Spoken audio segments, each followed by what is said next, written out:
atop ancient sand dunes that harbor life found nowhere else. Amidst dwindling orange groves and between the pressures of the coast, where the crickets still sing and the hills are full of billies. You are Livin on the Ridge, a variety show that celebrates the heritage of Highlands County, Florida, with news, events, sports, food, arts, and history. We serve up the good, the bad, and the weird. Livin on the Ridge. We are put together, folks. It's amazing how we're getting this going. You fellas just blow right in. Oh yeah, no, but see, I'm on the radio, so people can't see me right now. But yeah, I was like, I can't put my head on. Are you streaming? No, I'm just doing a little recording on my phone, so like I make content, so I kind of like put it all together. You know what I mean? So. Right. I can give you my recording if that's gonna help. Oh no, that would definitely that would be great. That'd be great. Yeah. I don't know. Also, what I say is for my benefit. One of these days, he's gonna have his own crew with him. Yep. They're gonna be able to film him wherever he go, like kind of like P Diddy without all the.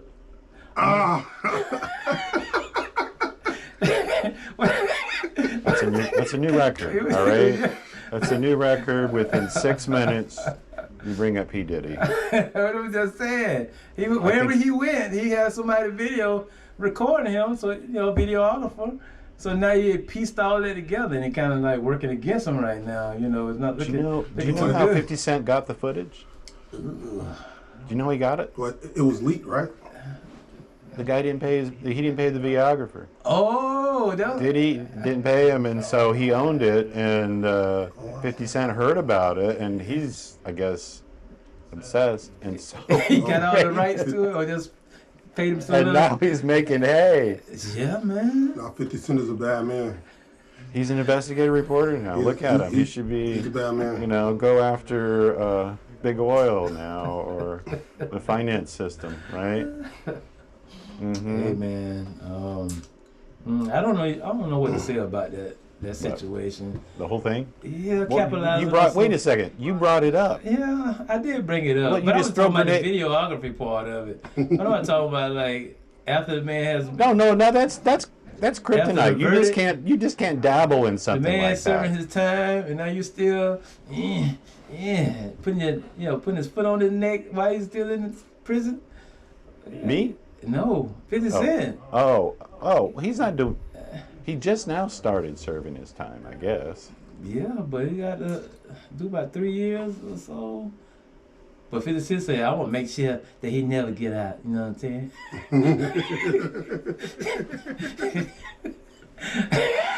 Hey, man. They had that feud 10, 15 years ago or something, and 50 Cent dropped out, right? Yeah. They had a big feud. Mm-hmm. And P. Diddy... Because he said he want to take me shopping. He want to take me shopping. I don't know what he talking about, but he want to take me shopping. You want to do a skit? I seen that video. He wants to do a skit. You want to do a skit? Yeah. We're going to do a P. Diddy skit. Oh, all go right. ahead, take that. Harry's like, who is this? We're going to do a skit with Sean. I'll be Sean. I'll be Puffy. Yeah, Livin on the Ridge. The shaman. Everybody going to take this.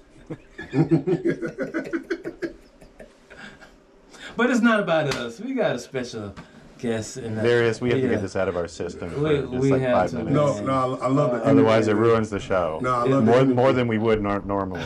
Oh, man. Nah, y'all got energy, man. You know what I'm saying? It's laid back vibes, you know what I mean? So I'm definitely loving y'all energy, man. Thank you. People like it here. They're walking on air when they walk out. Well, they feel different. They don't know what it is. It's something that something happened. Something happened. Like, I want to come back, but I don't know. Should I come back or should I report it? You know what I'm saying? Like, it seems like I've been taken advantage of in the right way or something. I know. Wait a minute. That's a new feeling. That's a new feeling. I can't stop this feeling anymore. I want to tell my therapist, but it's good. Yeah, it keeps the people going. And this is a confessional too. Okay, people confess. We just pull it out of them. Do you guys have people that call in? No, we're working on it. You're thinking we're sophisticated here. We're working on it though. Yes, we're working on call-in shows. We do have a YouTube presence there.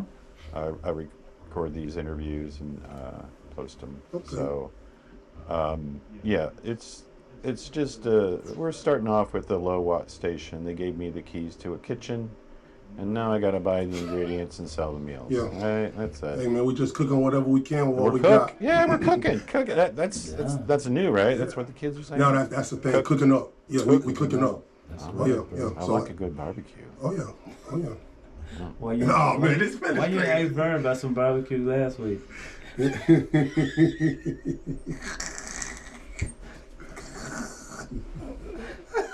Listen, you just came from Fort Meade, man. I expect you to be talking slower or something. Yeah, man. I died some What happened? armadillos, You want couple of deers. us to tell about Fort Meade? Anything to report? They had a Martin Luther King scholarship ceremony where they try to raise money for scholarships. It went very well. They have been doing it for years, and my cousin, who's part of the committee, invited my wife and myself to participate, and I think that's an honor and a privilege that someone would invite you out of anybody. Could have been somebody local. Which is the person that's going to be a guest on our show. Remember in March, she said, don't book me for January or February. March. She owns the Women's Recovery. Oh, that's right. Yes, she was This once is the commissioner. Okay. And now she's doing great things for the city of Well, Fort Meade. we need to get, when we do these things, we need to get recordings so we can do a little on the scene type of stuff. Yes. All right. Yeah. So that's Fort Meade. That's Fort Meade. And Yeah. plus they get ready, and also they have a committee. They're getting ready to have that huge, Data center. not the data center. I You talk about wouldn't it. I wouldn't be surprised. We are. Oh, Fort Meade's getting a data center. That's not good. That's not good at all. We talk about That's it. not know, good. yeah. People You don't looked understand up- the you dangers of looked that on stuff. But you know, like what I would say about Polk County in itself has already been stripped from the mining industry. Look so at to folks. listen, trust me, I know a lot. You know what I mean? Like trust me, like You know about but the mining? who am I to speak on it? Because I'm just one small person. Like I don't want to be crushed by big pharma or big mining or whoever. You know what I mean? So I keep my comments to myself for now. You know what I mean? But if people understood the dangers of, you know what I'm saying, how people just ravagely just strip the earth of the minerals and the resources, you know what I mean, and wonder why we go through the things that we go through. But, you know, that's a conversation for a different day. Preach. No, it isn't. No, it isn't. Preach, Darris. Because I challenge people, just look at a satellite. Go Google Fort Meade, and look around Bowling Green. You know, Oh, no. It's bad. y'all been blessed. It's what is it? The Boneyard, the Oh, Bone Valley. Bone Valley. Yeah, the ATV part, right? Go on. Yeah. No, I'm You know your soil. Come on. yeah. No, I actually run heavy equipment, so been doing his research. No, right? I honestly didn't know about the big mining industries like that until I got into running heavy equipment. So the benefit that I can say comes from it is it feeds a lot of families. You know what I mean? Like if environmentalists were to go shut down my job right now, I would be pretty pissed. You know what I mean? And that's just being real. But I do see the harmful effects of how big the industry is. You know what I mean? Like what we do, it's like it's you know what I'm saying? It's piling up. You know what I mean? But you know, it's helping people feed their families. So and what I can say for those small towns like Bowling Green, Fort Meade, and like those smaller towns, like it's what fed them. It's the only source of opportunity. So I didn't know how big some of that stuff was because over this way, we don't have all of that workforce, but at least it's work there. Here, it's not as much work, but the quality of the land is a lot better. You know what I mean? So you kind of, you know, there's pros and cons to everything in life. You just got to, you know. Yeah, pick your industry, folks. You want citrus, you want cattle, you want phosphate. Yeah, no, seriously. You though. want tourism, you want space travel. The new gold. You really have to pick your exploitation. Yeah, no, frankly. but it's you know? but it's real. Like it's pros and cons to everything you do. You know what I mean? So I understand. You know what I mean? It's work. It got to be done. So and nowadays phosphate kind of feeds the world now. It does. So it's kind of hard for people to be like, oh, they shouldn't be doing this. Why do they keep building and doing? But it's like, if it stops now, it's kind of too late. Yeah. I wish I had a list of all the products that phosphates provide. Oh, it's in everything. The industry-wide. Toothpaste. Fertilization. Light bulbs. when you Washing go, powder. Hey, when you go shopping, look on the back. Look on the back of the ingredient. Phosphate detergent. Yeah. Certainly, it's fertilizer mainly Yeah. is what it's used for, and it's in DNA. You can't have DNA without phosphorus. So it's an essential element. Mm-hmm. But it's what we need. But frankly, looking down the road, it acts like any extraction industry, and Too much of anything. It leaves a legacy of toxic waste. Like any, show me, folks. If I'm wrong, sholiday@peakrs.net. Give me a call. Tell me what extraction and business ever has paid its cleanup bill. I'm listening. Man, Go ahead. When it comes to cleanup, boy, we don't even got to get into it, boy. Yeah. And now, Darris, we're going to get to you. Yeah, we lit a fuse. Yeah. But now, those gyp stacks, the gyp stacks that they have, all right, I know. Yeah, folks, you should see a look on his face. He knows. Those are very toxic. They're highly regulated, and it's not like the industry says, "Oh, we should really do something." No, they were forced every step of the way. Every single environmental attribute that they do, they went kicking and screaming, and now they brag about it. Good corporate policy and so forth. But now they want to use, and there's heavy metals in there, and it makes sense. Let's extract some of those heavy metals if we can. I'm all for that. But I know the mentality that we're dealing with, and we have for the last decades. Just look at the track record and see how upfront they've been about the risk. So We ain't gonna get a sponsor from phosphate. no, not at all. I was just about to reach out to Hey, Mosaic. Mosaic. Me personally, like I said, I run heavy equipment for a living. tell you so what. that's the industry that I'm in. So like me personally, I ain't gonna be on here name dropping. They're coming. So like when y'all talk about gyp stacks, like I know exactly. Like we build gyp stacks. You get what I'm saying? So I've worked on the top of a gyp stack. You know what I mean? So like I definitely understand the industry, and I feel like there's ways that it can be managed better. Let's just say that. Okay. You know what I'm saying? Because to say, oh, we should stop Mosaic and everything they're doing. No, we shouldn't, because like I said, it feeds a lot of people, bro. We're employed because of them. You know what I mean? So Hardy has so much money. Oh yeah. Man. You're telling me all the rich, there's more millionaires in Hardy than Yes. other Per counties? capita. More millionaires in Hardy County. And I wish I could have Tommy B to come back on the show, and he'll tell you. Now, some of the people you connected with, and they tell him the history of Hardy. We need our Medicis. We need them. I'm going to talk about it every week. Where is our Medicis? Go sponsor the new Renaissance. Throw your money at some artists, even the crazy ones. Those are the gamblers, Those are the unicorn investments that you're looking for. And you are forever associated. The Medicis are forever associated with Michelangelo. That's a good deal. All right? You want legacy? All right?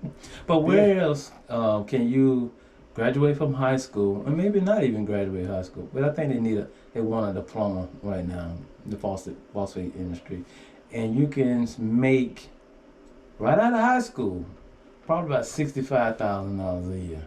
Oh yeah. It's a lot of money, man. Like they That's pay. right out of high school as an entry level. Artists aren't making that. Hey. Well, I'm glad It's not like you get an hourly job being a painter or something like that. Yeah. I'm not even. So, Darris, we can talk about phosphate all you want. No, that's not what we're here for. That's not what the listeners pay their money to listen to. They want to listen to Darris. Paying what money? Their money. We got to pay the bills. The commercials coming in. We got to pay the bills, man. Nah, but I definitely do have something that I kind of want to read to the listeners, just to something that I can go off of, and then from there you guys can ask whatever questions you like. Okay, we love that. All right, let me just pull it up real quick for y'all. So basically, this is live poetry, folks. Okay, Yes. so you truckers going there on 27. This is a rare moment. So look, for anybody with a bad past, anybody who's been through some things. I mean, this is kind of for you. So first, I just want to say thank you to the guys for bringing me on the show. Thank you for letting me, come tell my story. And, it honestly means a lot because I never thought I would be in spaces like this, because the life that I lived, it was a negative one. My name is Darris Tyson, and I was born and raised right here in Avon Park. In a small town, everyone knows everyone, and opportunities can sometimes feel limited if you don't know how to access them. I was raised by good, respectable parents who loved me and wanted the best for me. But like many young people, I was heavily influenced by what I saw outside of my home. The environment around me shaped my thinking more than I realized at the time. My first arrest happened when I was just 12 years old, and at that moment, I started a cycle that lasted nearly 10 years. From that point on, I found myself repeatedly making poor choices and carrying a criminal mindset at a young age that kept pulling me back into the system. During those years, I missed many of the milestones as a young person, like high school dances, the stability, and the freedom of just being a kid. I want to make it clear, I take full responsibilities for those choices, and I don't share this story for sympathy, but because accountability is the foundation of growth. At 22 years old, after my first and only time going to prison, something finally changed. I realized that if I continued thinking the same way, my future was already written, and it wasn't the future that I wanted. That experience made me face and reflect, mature, and take a hard look at who I was becoming. I decided then that I wanted a different life, not just for myself, but for the family and the people who believed in me. Today, I'm proud to say I've been free for 5 years with no arrest or going back on probation. I built a career in heavy equipment, we talked about it a little bit earlier, working my way up from the ground up, maintaining steady employment at the same job for over 2 years now. I learned a trade. It gave me structure, discipline, and confidence, things I didn't realize I was missing for so long. In addition to my career, I also started a business called Splat Bros Mobile Arena. It's a mobile entertainment company designed to bring people together through safe, exciting events for family, kids, and community gatherings. Splat Bros represents more than entrepreneurship. It represents taking the same drive and hustle I once used in the streets to make illegal money and turning it into something positive, legal, and community focused. I also recently launched a podcast called Tyson Talk. Tyson Talk is a platform created to have honest conversations about life, accountability, growth, and decision-making, especially for young people and individuals with troubled past. The goal isn't to judge anyone, but to share perspective, expose the harmful illusions of the streets, and help others avoid the same mistakes that cost me years of my life. At this stage of my life, my purpose is clear. I want to give back more to this community than I ever took from it. I'm ready to work with the youth, schools, organizations, and local leaders to help guide the next generation toward better choices, stronger futures. I believe real change happens when people are willing to show up, be honest, commit to doing the work. My story isn't about how I started, it's about what's possible when someone decides to change. Thank you for allowing me to share my journey, and thank you guys for bringing me on today. And that's a mic drop. Not these. These are too delicate. Don't do that. Don't do that. We only have these. That was most excellent. Yes. Wow. Thank you. We were happy to have this platform for these things, and Kelvin and I work with youth. He still does. Mm-hmm. He has actually visited our office not too long ago. I visited multiple times because so since we brought that up, all right, let's talk about it because I'm ready to call some people out now, right? Department of Juvenile Justice, DJJ, Tallahassee, somebody, please get in contact with me. So and basically why I say that is because so I have recently contacted my my juvenile probation officer. So this lady was my probation officer. I mean, that whole 10-year cycle I talked about, from the time I got on probation until I got old enough to where I could no longer be on juvenile probation, this lady seen it all. I mean, it was like family therapy at DJJ. It went down. Mm-hmm. So yeah, I've been trying to get in contact with anybody because my main mission is to work with troubled youth.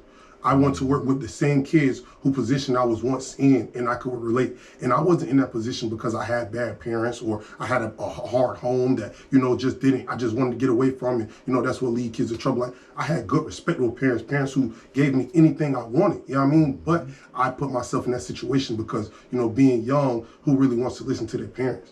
You know what I mean? Like, who like, sometimes some kids do, and that's great, but, sometimes when... He did. He was a good kid. He didn't even go on senior skip day. Oh, man. I didn't talk about the time I was like 6 to probably like 12. Man, I didn't do anything crazy, but, we mischievous kids. Yeah, I had mischievous cousins, too. You The have everybody's cousins cousin. definitely Yeah, I had friends that connected me that like to go into grocery stores and steal hamburger meat, and we go out in the woods and cook it. With some little tweets and weeds and yeah. And we live on Facebook, by the way, so if y'all watching, man, make sure to drop your comments and let me know y'all watching. Okay, see that? Come on. Yeah. So everybody have that, I have those same friends did serve some prison time too when they got as an adult. I look back like, man, I ain't gonna say I didn't see that coming. I'm just So Darius. No. What I will say though, to what he says, like he said he didn't see it coming, but I saw a video the other day and this dude was talking about he had 4 sons in prison, right? And he was in an interview and he started clapping, like congratulating them, right? And it kind of went over people's head because he started saying, you work hard, you get where you work hard to be. So, like he said, it wasn't hard to see because you worked hard to go to prison. So if that's what you worked hard to do, I'm going to congratulate you because you could have done anything else in the world, but you decided to go to prison. You decided to do the wrong thing. So like I would say my man just kind of had a sense of, well, maybe my parents do know more than me. So let me just be good for, let me not be like everybody else because, man, I'm telling you, bro, like once you get into trouble, and my dad was a cop my whole life. I don't know if y'all know that or not. Yes, bro, my dad is a lieutenant of the sheriff's office. Like, it's not like I didn't know right from wrong. You know what I mean? But the wrong things excited me so much that I had a big, strong dad. Like, real talk, bro. Like, bro, my dad, like, growing up, bro, you would think I would be scared, but the crazy part about it, I ain't never been that. My God. Real talk. I ain't never been that, bro. So, bro, me and my dad, we've definitely bumped heads growing up, man. And I hate it now because I see how hard he really worked. You know what I mean? Like, I see how, bro, everybody I hung, so this is my main thing, right? Yeah. Everybody I hung around, their dad was either in jail or selling drugs. Yeah. No really positive role model. I had the only at-home working dad who was a cop. It wasn't just like he went to construction work. No, he was on the streets actively doing what he needed to do to make sure me and my sister and me and my family had stability. So, you know what I'm saying? As I get older and I see those things, it's like I respect it even more, and I wish I could have respected it at the time. Yeah. Wow. So you had that one caring adult, your JPO. Do you want to give a shout out to her? Oh yeah, man, shout out to Miss Snell. You know what I mean? I was a headache and all, but she definitely, and I tried to get her to watch it, but I think she said she was out of town today. But yeah, I definitely gave her a run. Like, bro, my packet was probably... It was thick. Oh man, I still got it, bro. And I tried to pull it out and show my mom, right? I'm thinking she gonna be like, oh, whatever. Wait, you printed it out? No. It's not on a CD or something? So basically when you go through court and all, they just give you paperwork, and somehow I found it from years ago. And when I went through that, it was like battery charges, robbery charges, and it was all, this is juvenile. Breaking and entering, and man, I'm talking, bro, battery, by middle school, bro, I talked about this in my podcast. By middle school, I had already been on house arrest. I had went to a juvenile program. I had already been arrested 4, 5, 6 times, and I was already on juvenile probation. So I was already by middle school, it was a wrap. I was ready thinking. How was your attendance? Pretty poor? School attendance? If it wasn't for ISS, I wouldn't have passed school. Let's just say that. Wow. That was what gave me, because I was never slow or stupid. I ain't never been dumb. But when you in class, you got girls, attention and everything else, I ain't worrying about no schoolwork. But when they got you on ISS in that cubicle, I'm so bored, I ain't got no choice but to do the work. So, you know what I mean? So shout out to ISS, man. I want to say shout out to Mr. Bear, RP to him. But he was definitely one of those adults in my early in middle school of getting in trouble. Like, he tried to talk to me, no matter how many times I can ISS, man. Like, he would always just like, man, I know you, man. I know you better than this. And I hate that he can't see me now. You know what I mean? Because, like, I've turned it around so much to where it's like, you know, I still surprise myself because I thought I would have been, you know, shot or dead by now. I thought I would have been in prison because the life that I was living was, like, if y'all got any questions, bro, I got stories. You know what I mean? So let me know. We could talk a police chase because everything I've done, I've already served my time for. So, you know, I'm clean. I ain't got no skeletons in the closet. I already got arrested for all of them. So, you know what I mean? So I'm good now, man. So that at the time you were not appreciative of that attention. It had to over time had to ferment. Yes, sir. In yourself. Yeah. How would you? What sort of influence would you get from? What person would you have listened to at that age, and how are we going to reach the teenagers of today? This age. Why would they time. listen to you? Yeah. So my main thing where I feel like I can kind of connect with the kids a little more is because, you know, I am still younger. I'm still a little hip. You know what I mean? But it's just like, so my biggest thing is the music is a big influence. Most kids look up to what they see. You know what I mean? So if I walk in, I got a big old diamond chain on, I got a mouth full of gold. You know, they're not thinking that I'm coming in talking illegal or legal talk. Yeah. But everything I do now is legal, bro. I started a business to show kids, like, it doesn't have to all be legal, bro. You can do this the right way. Like, it's a little harder. Don't get me wrong. Like, it don't come overnight. I can't go do this and then now I got $1,000 tomorrow. You know, it takes hard work. It takes determination. It takes grit. It takes getting back up. You know what I mean? So, like, a lot of people, they're not people, like, it's not easy for them to talk to people. Me, I'm a walking advertising for myself. Like today, I went to go pay my phone bill for my business. I literally walk into T-Mobile and I'm like, Splat Bros has entered the building. And at first, like, everybody kind of just looked at me kind of crazy. But by the time I got to the counter, the dude was like, what was that you said again? And then before you know it, everybody was watching the Splat Bro commercial. I'm like, oh yeah, this is what I was talking about right here. You know what I mean? So, like, that's just been always me. You know what I mean? You gotta step your game up. Yes. I was thinking about, we need to get a microphone with that little square around it, the news square that says, you know, living on the ridge. Am I in there? Get okay. I'm up. Get my goggles in there. No gang signs, Sean. No gangs. Hey, man, make sure y'all tune in, man. Make sure to tune in. Well, 104.9. 104.9, man, FM. We're going to give him a gold chain, and we're going to give him a gold grill. Oh, yeah. Oh, you're going to be popping. That's go with my golden hair. See, now you're going to mess it up, man. We're trying to get you hip, man. We get you hip. They're going to be watching, I'm telling you. That's not going to work. It's not going to work. Come on, man. You know what's cool? What's cool? I'm not worrying about what's cool. That's real, no? And that's kind of how I got to where I am, because I stopped feeling like I had to live to street standards. You know, just because I'm black doesn't mean I have to be a thug, doesn't mean I have to be streets. Like, I can be a respectable black man. I could be a black man who stands on morals and principles, not a black man who feel like I gotta walk around with my pants down, I gotta be so thug. So, like, you know, once I overcame that persona of feeling like just because I'm black, I have to act this way, it started opening up my eyes to the world. You get what I'm saying? Like, growing up, nobody really respected that my dad was a cop. But realistically, if we preached it more and was like, hey, we should get our own kids to be cops, the police wouldn't be such a bad thing. But when you grow up with F the police and nobody likes the police, the kids don't want to be the police. But if we encourage them, they could police our own communities. That's right. Like, you get what I'm saying? They got arrested for that song. After police, NWA, they got arrested. Yeah, they did. Yes. Well, they got arrested in their own concert too. Yes. Just like Jim Morris with the Doors, he got arrested too in Miami. You incited a riot. Miami is censored. Get arrested. If you incite a riot, you gonna get arrested. I caught an inciting a riot charge before. Oh, you did? Yeah, I think 2 of them actually. I don't think are you really living unless you had an inciting riot charge? I actually caught 2 inciting a riot charges in 2 different juvenile programs. How big was it?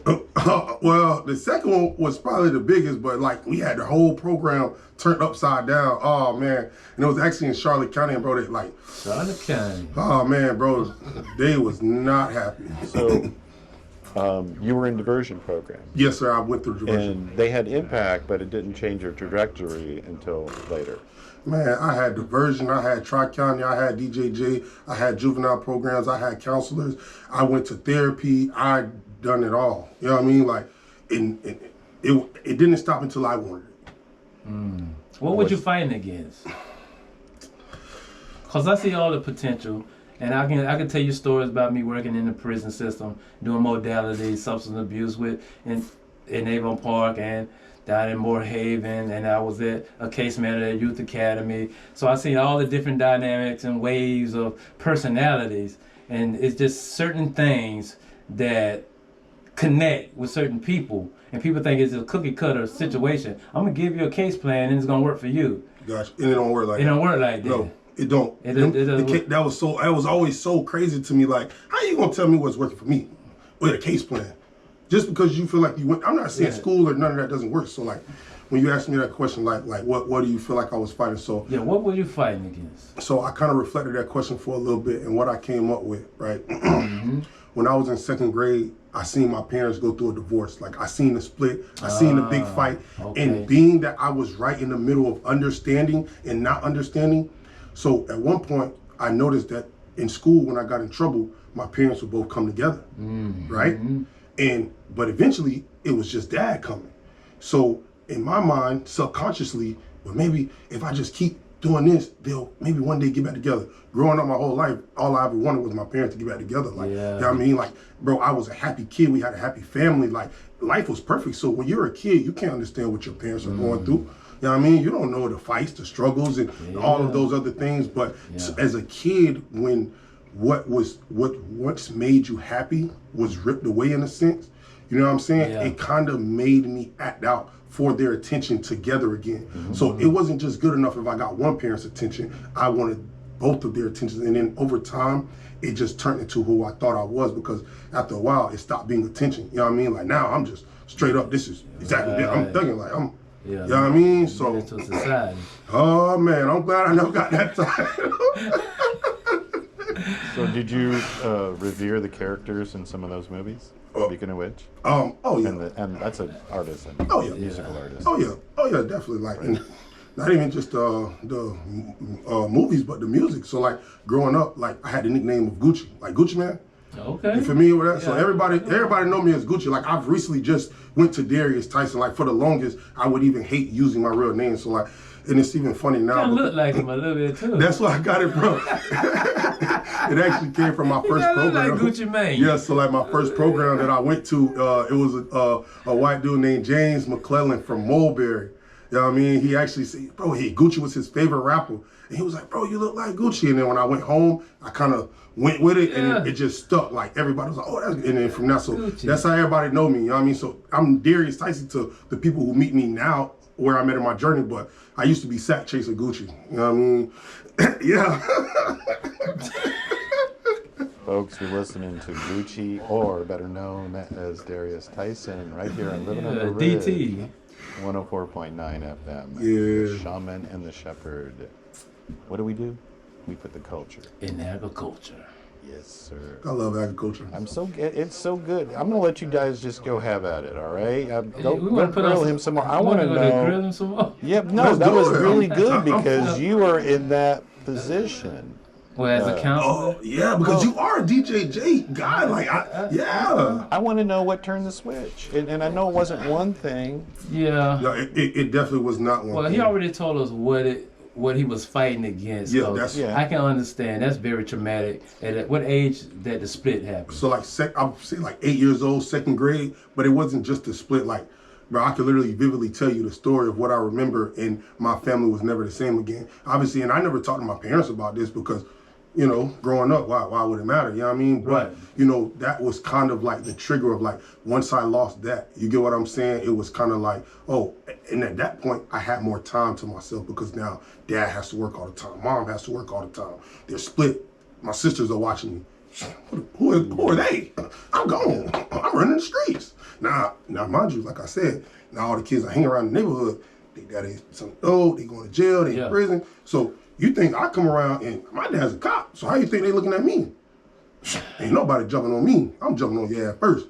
Like, I ain't even going. So I felt like because my dad was a cop, I had to do more. I didn't want to be the follower, so I felt like I had to be the one to do it first. Rebel. You get does that make sense though? It does make sense. Like yeah. So like I ain't gonna let y'all go and be like, oh, he was scared. Like nah, they know. Oh yeah, we finna go do something. Let's go get him because he ready. He gonna be on it because that's how I kind of made my reputation because my dad was a cop. So I was fighting against his reputation. So when I first started smoking weed, you know what I mean, the neighborhood weed guys, they don't know. They don't want no problems. Hey, like all the other kids, my homeboys, they the same age as me. They gonna knock on the man's door, anything. I go, no, I ain't got nothing for you, Jit. No, get from around here, bro. We ain't doing that. I remember one time. I'm glad you can laugh about it. I remember one time, right? So check me out. One time going to the neighborhood, this probably, somebody had just, had got killed or passed away, so the police were all in the neighborhood looking for who had done it. So it's one morning, I jump on my bicycle, I'm ride down to the hood, I go to the neighborhood, God, hey bro, let me get a dime, a 10, whatever, right? Man, Jit, get from around here. You don't see your daddy done posted up outside? I'm like, what? Bro, every I go outside, undercoat Impala sitting outside. I say, boy, I know you, and I'm oblivious because, I'm a kid, so, but the neighborhood knows what's going on. Bro, the man wasn't even serving, then for him to say, bro, you don't see your dad, them sitting outside, for my dad, them to actually be outside. Like, sitting in the car on a stakeout, looking for whatever wanted man he was looking for. He wanted to be caught, right? That was a cry for help. That sounds like... No, for real though, man. Like, so then to go outside, bro, and I was like, and the only thing on my mind, well, where I'm gonna get it from now? Because, bro, the neighborhood was shut down. Ain't nobody doing nothing at that time. Like, it was over with. You know what I mean? But what is that? All right, let's talk about this pivot. Somewhere you was laying somewhere, you was in the shower or driving down the street, it's like, boom. And now this is the moment, this is the time that I have to change, and this is the vision that I have for the new Darris Tyson. When did this happen? So basically, I probably would say, I'm gonna just read a little bit about from this, all right? Okay. This journal that I have right now is 10 years old today. 10 years, okay. I've had this journal 10 years. So my last juvenile program that I went to, I got out March 2nd, 2016. And that was like, after that, I knew, after this, if I catch a charge now, I'm going to the big house. Right. This is my last little juvenile step. Okay. And so, obviously at that point, I'm like, I'm tired of going to jail because I've been going to jail from 12 and now I'm 17, turning 18. So I'm like, all right, I'm kind of done, at that time. So it's just, I got this notebook as a Christmas gift from a church party. I don't know how long I'm gonna write in this, but if I save it till the future, it will be a great reminder of my past life. Might give a few confessions throughout this journal. While I'm 17, sitting in a program in Brooksville, Florida. Dariana is now 3 months old, and I only seen her 2 times since she was born. Luckily, I get to go home on a home visit for Christmas. Tonight is free phone night, so I don't get to call home. So I get to call home, but for only 7 minutes. And then I kind of talk about like my baby mama problems and the girl I liked it at the time that wasn't my baby mama. And, you know what I mean? We ain't gonna get into that. Yeah, don't talk about that. No, but Sean doesn't need to know anything about baby mamas because she might be available and it might be an opportunity for him. Okay. So basically, it was basically sitting in that program, getting ready to turn 18. But basically, so like it can't.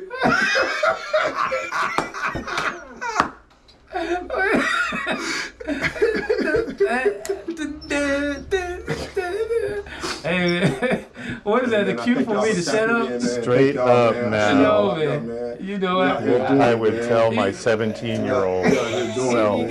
What would you tell him? Oh my God. Falling on 2%, y'all. I gotta go, man. Thank y'all for tapping in. Y'all want to finish? Catch us on 104.9 FM, man. Living on the range. We back. Look, he's doing dual cast right here.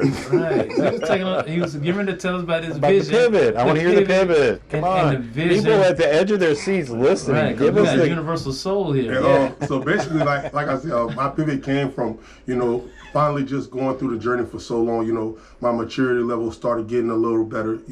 I was 17 at the time, and I had just had a baby.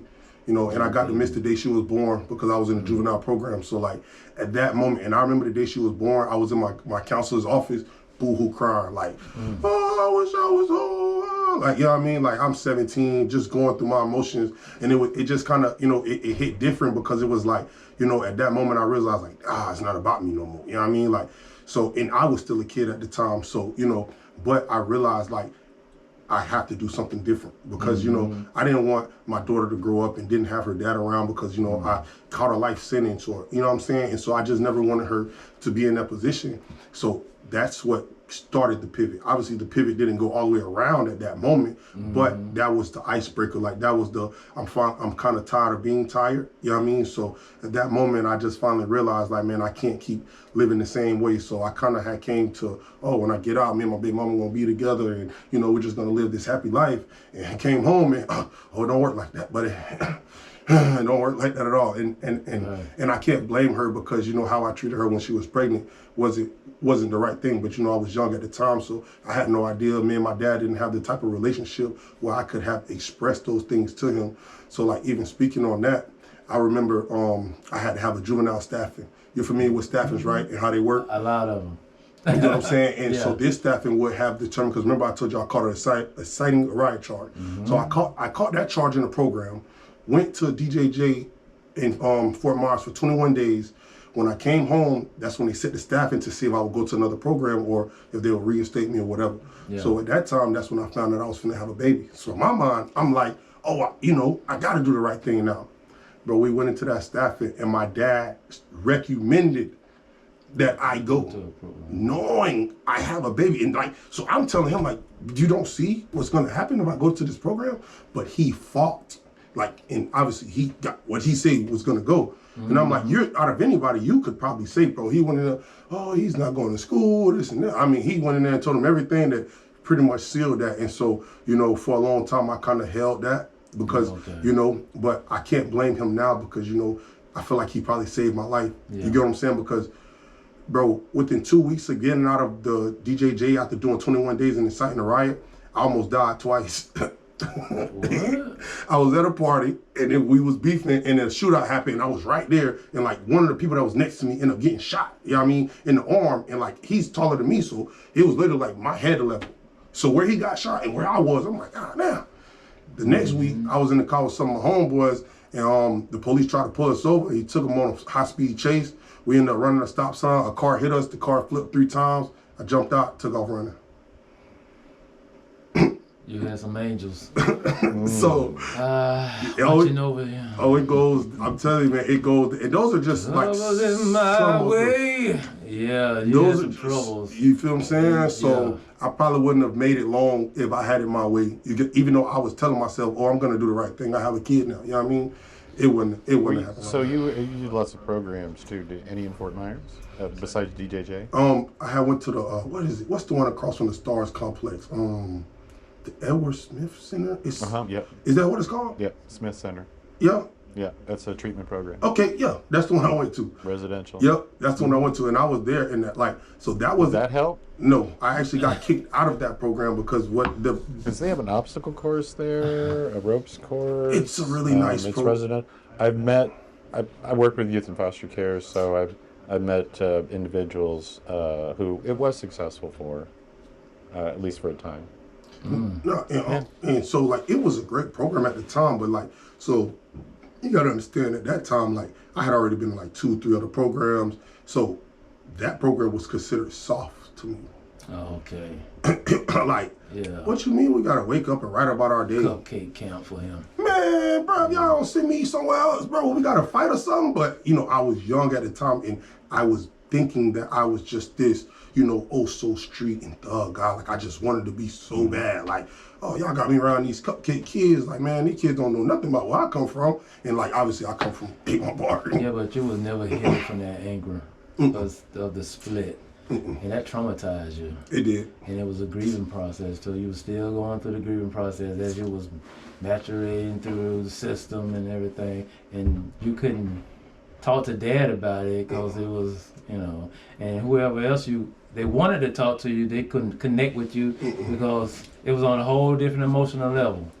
So now that you're the business man, I am proud to see that because people understand. When I worked in the prison system, I say a good 5 years, worked in the prison system, worked in the youth arena for a long time too, but the prison system has so many talented men. Yes, it does. When I worked in Moorhaven, and I'm not taking away from your shine, I met some people, musicians. Now, throughout my lifetime, I've been around a lot of music, gospel, secular, whatever the case may be. When I went to Moorhaven, it was private prison. Institution. They had a room full of equipment, whatever they wanted to give them. They had their own, they set their own programs up. Easter, Thanksgiving, Christmas. You talking about the talent for as musically, whether it be singing and rapping and playing the keyboard. One guy produced the music for the whole camp, whether they were solo or group. And he sang and he rapped. That's neat. That's neat. In that we talked about how art can really impact. There's sports is good and so forth, and certainly therapy. What I did was the alternative therapy. We would go for nature walks. We'd do a cooking class. And, we'd do art. I would take them to different events and so forth. So that was, and eventually they'd trust you and talk about some of their stuff. Yeah. I wasn't inviting it, but if you want to, I'll entertain it too. You went through it. The least I can do is hear the story. So that little notebook was one of those little pieces of tapestry that helped you create another vision for yourself. Yes. And this was the one that I read was wrote Monday, December 14th, 2015 at 7:45 p.m. And like I wrote like, so I started doing it daily, then I kind of fell off. So the last one I'll read is because I was going through it today, and I actually found one of my documentations. And you kept that through all your journeys. It didn't get lost or thrown away. I don't know how. That's a journal. And I've been, and usually like when you get out of jail and prison, you go through resets. So like usually when you get out of jail, whether it's juvenile programs, county jail, you got to get new clothes again because your living situation is different depending on how long you've been gone. And so like it's always, but somehow I don't know, like I said, I was able to keep up with this stuff. I don't know. Thank you so much for bringing that. It's a real treasure to hear this story and your redemption. And we have about 8 minutes left in our broadcast. I want to get to Splat Brothers. Yeah, and the moral of the story is that he was the one that got away. Yes, that is the biggest part of it. I didn't want to just cut that. That is the biggest part. That's the biggest part. I got away. He got away. And like now I strive to show how legitimate life can still be fun. You know what I mean? Like, just because you go legit doesn't mean you can't get no girls. You know what I mean? Don't mean you can't still have fun and live your life. Like, but you know, that's what a lot of people do it for. Like, they live the street life because of the attention from the women, the attention from the people, the lifestyle that you acquire. You know what I mean? That's right. But this one right here was from January 17th, 2016, which was yesterday. So 10 years ago from yesterday. It says, "Damn, I haven't been writing lately. I'm slacking, but I passed the reading GED test. Just 3 more to go in high school diploma I go." So while all my classmates were in their senior year and getting ready, and we actually just started talking about class reunions in 2016 on Facebook. So while they dropping all their old photos and like homecoming, like I literally was sitting on my bunk in the program. And so basically I said, I got 3 more tests to go in high school diploma I go. I got 43 more days till I'm home. I just got to continue to stay focused. Sitting in my bed area bored. Can't wait to go home. I wonder where I'm going to live at. I need to get my own crib, but that's going to take time. And then I just ended it there because I was just pretty much writing my thoughts. You know, I have 42 days left. I was going to be 18 by the time I came home, so I knew every decision that I made after this would impact me for the rest of my life. You know what I mean? And so that's pretty much where it came from. So, like, I don't know how I kept this for so long, and there's so much more. Like, I'm going to definitely read it. So, that's therapy, though.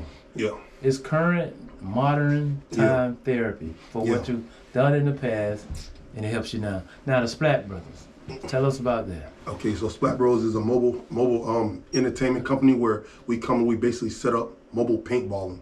So instead of paintball guns, we use Orbi guns. So if you want to get a visual of what I'm talking about, go and look it up on Facebook, TikTok, or Instagram at Splat Bros Mobile Arena. SPALT. That's how you spell Splat, right? Mm-hmm. Hey, some people are thinking you just see Sean got a dirty mind. He might be thinking about something else. Yeah. Well, I am now. So please go check us out at Splat. If you type in Splat Bros, like splatter, so it's Splat Bros Mobile Arena. And I also have a podcast I came out with on YouTube called Tyson Talk. So that's at Tyson Talk 223. You can find me on YouTube, and I'm pretty much just giving game and growth to the ones who, what did you say earlier? Who made it out? Yeah. For got the away. ones, the ones who got away. You know what I mean? Like I got away from that mindset. I got away from that lifestyle. I got away from that way of thinking. Is the biggest part of it. Like mindset is everything. You know what I mean? Right. Once I stopped feeling like I just had to be this street guy. Why? Who says who? I ain't in no gang. I don't gang bang. Like what? Like, bro, what am I doing? Why do I keep going to jail? Like, life is good. Life is great. Like, so, you know, Splat Bros Mobile Arena, you know, Tyson Talk, man. I just hope y'all follow, man. Thank y'all for having me on. To the viewers, I hope y'all listen. Go share it with somebody who may need it. You know, if you have a family member that's just still stuck in the street life, whether it's drugs, whether it's crime, whether, you know, whatever it is, you know, just try to just continue to encourage them. Try to show them videos of other people who made it out so they can see that it's possible. That's right. And community first. Yeah. It's hard. I like working with teenagers. I think they're great. And you know, my currency is sarcasm and irony, which is theirs too. So if you're authentic with them and you don't really build up. I've met people who come to the programs and say, "Oh, you can count on me. I'm not going to let you down. You know, I'll be there for you." Man, they hear that all the time. They don't want to hear that. You know, they want to hear. One of the funniest ones was I was talking to this girl. She was doing the emo goth thing, and I guessed she was an artist. I'm a good guesser, and yes. And I go, "What do you like to draw?" And she goes, "I like to draw clowns hanging themselves." What? And Man, what? And I said, "Do you need some more colored pencils?" That's what you told? Yes. Oh, you're very resourceful, huh? No. Man. I have learned working with teens, don't give them the first answer that you think of. Because then that's just you're going to be every other adult. I don't know. You know, because she wanted to get a reaction out of me. That's what it is. And she wasn't gonna. Psychology 101 right there. That's because she would have had me. I would have been like, man, what you just said? It was art. And she did that because it's funny, you know, clowns. Yeah. Oh my God. You know, I'm very understanding, but she would have had to explain that one to me. Yeah, that's a little bit. Yeah. Thank you, Harry. We got 3 minutes. I also see that it says respect your worth. I am proud of you to understanding that you did have worth. You know your value. And understand this also, that don't spread yourself too thin, you know what I'm saying? And don't be targeting yourself to a specific audience. I like that. What you did on Main Street, you know, what you do for the community. Spread yourself because you have universal appeal. Your gift is international. So you always got to think about that. How I'm going to take the Splat Brothers? I'm international. Oh yeah, we going global, baby. We going global. That's what. I'm telling you, man. It's fun. Yeah. You can go anywhere. It's mobile. It's modular. It's a known quantity. You get some aggression out. I talked to Vern. I talked to Vern about when she did that over that event. Southside, yep. I said, "Did you ease up on the kids?" She says, "Absolutely not." Are you kidding me? No. Yeah, she called me a punk for not participating. Oh, you ain't tried it yet? No, I haven't tried it yet. Tomorrow, MLK Day. Okay. Beat up. Yeah, I'm Beat up, be square. Devon Park, You're MLK. working. Aren't you working? Huh? You're not working. I'm not working tomorrow. Okay. I'm doing the breakfast. I'll be there. I'll be in the go home, breakfast. freshen up, and then come out there with me and my little nephew. Oh yeah. Yeah. Come and get splattered up. You're the crazy uncle, right? I ain't gonna say crazy. No? Yeah, I'm very civilized. Yeah, They remember the crazy uncle. They call me a rectangle. They move away from the squares. Oh. Oh man. Oh my God. That ain't Hey, right. Wow. Now he's got it. I Yeah. figured it out at the end of the episode, bro. God, let me do my whole talk without my hat on, man. Oh yeah. The hat, that's the best part. Got his hat on. Folks, you've been listening. Something was like, turn them backwards. And I was like, Living on the Well, you ridge. got it at the end though. That's the most important thing. You know, the benediction. Hey, you've wasted another hour of your life, folks. Thank you so much, Darris Tyson with Yeah, Splat man. Brothers, coming on here to Living on the Ridge. We are here Sunday nights, 5 to 7 on 104.9 FM. Coming up, hour 2. We're going to talk. Just me and you. There is some. that's a conversation social I me- do not want to be in the room There for. is social media Oh fun out there. yeah. Oh, we think we're immune to it. Yeah. All right, folks, stay tuned. We'll be back right after these messages. Wow, that was great. Yes, sir. I like that. Hey man, you went to Shaman and the Shepherd. I man. like that. Bro, I like that. Okay. Hey, y'all boys got y'all something in here, man. Hey, bro, if my phone wasn't going dead, I would have stayed live, bro. Like, everybody was loving the live, bro. My phone going dead, and I'm about to go do an interview for Tyson Talk right now. So I'm like, oh, man. We got 3 minutes. We need to take a picture. Harry, Please, you got let's us. take a You picture. got us. Please, let's definitely do that. But yeah, man. Oh, man, I like that, bro. Take one with your camera too. Let him take one I so like you can that. post it. I like that. Nice to meet Thanks you. for coming, man. Nah, man, thank y'all for having me on, bro. Like, that was cool. The aesthetics, the everything, man. That's how I feel to be on the radio. Nah, and I'm like, bro, is people really listening to me right now? We don't know. Hey, was you able to hear a little bit of it, like from the other side? Yeah. Appreciate it. No, I appreciate y'all, man. That was really freaking cool, man. It was Like- great to hear, really. Like, no, but the vibes and like, you know, how everybody was like chiming in and then like, bro, that was neat, bro. Like, I like that, bro. Being able to hear myself. Wait till we get the call in. We gonna when we move. Well, we're trying to move to another location and be able to have people call in. Bro, y'all gotta invite me on again, man. Bro, y'all gotta invite me on again, bro. I got plenty more to tell, bro. So like, hey, man, whenever y'all got room again and y'all want some excitement, bro, call We me. might start doing some therapy sessions. No, We might have you and your Hey. we might have you and your dad on both sides. no,